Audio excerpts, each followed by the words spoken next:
Wonderful SR ક્રિએશનમાં આપ સર્વેનું સ્વાગત છે. આજે આપણે જોશું વર્ષ 2026માં અધિક માસમાં આવતી સુદ એકાદશી અર્થાત પદ્મિની એકાદશી ક્યારે છે, 26 મે કે 27મી મે, તેમનું શુભ મુહૂર્ત શું છે તેમજ પારણાનો સમય, તેના વિશે વિગતે ચર્ચા કરીશું. મિત્રો, વિડીયો પસંદ આવે તો વિડીયોને લાઈક કરશો. ચેનલમાં નવા હોય તો ચેનલને સબસ્ક્રાઈબ જરૂરથી કરશો તેમજ કમેન્ટમાં જય પુરુષોત્તમ ભગવાન લખશો. સામાન્ય રીતે વર્ષમાં કુલ 24 એકાદશી આવે છે, પરંતુ જ્યારે અધિક માસ હોય છે ત્યારે વર્ષમાં કુલ 26 એકાદશી આવે છે. પદ્મિની એકાદશીને ખૂબ જ પુણ્યદાયી માનવામાં આવે છે, કારણ કે આ એકાદશી 3 વર્ષે આવે છે. તેથી આ એકાદશી ખૂબ જ દુર્લભ અને મહત્વની છે.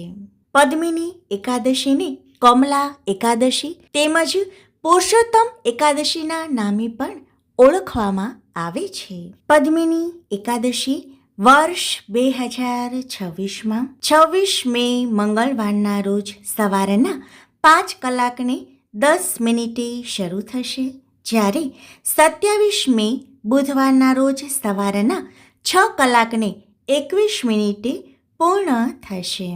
ઉદયા તિથિને ખૂબ જ મહત્વ આપવામાં આવે છે.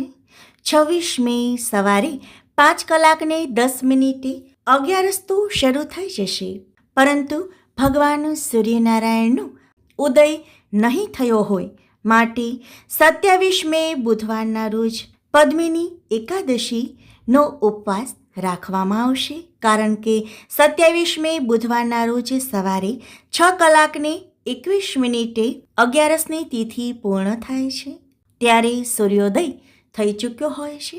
કહેવાય છે કે ગૃહસ્થી લોકો 26 મે મંગળવારના રોજ એકાદશીનું વ્રત કરી શકે છે. તેને સ્માર્ત એકાદશી કહેવાય છે, જ્યારે વૈષ્ણવ સંપ્રદાયના લોકો 27 મે બુધવારના રોજ એકાદશીનું ઉપવાસનું વ્રત કરી શકે છે. હવે આપણે જોઈએ એકાદશીના પારણાનો સમય. જે લોકોએ 26 મે મંગળવારના રોજ એકાદશીનો ઉપવાસ કર્યો છે તેમણે 27 મે બુધવારના રોજ બપોરના 1:30 આસપાસ પારણ કરી લેવું જોઈએ. જ્યારે જે લોકોએ 27 મે બુધવારના રોજ એકાદશીનો ઉપવાસનું વ્રત રાખેલ છે તેમણે 28 મે ગુરુવારના રોજ સવારના 5:25 થી સવારના 8 કલાકની વચ્ચે પારણ કરી લેવું જોઈએ. દરેક એકાદશી ભગવાન નારાયણને સમર્પિત છે.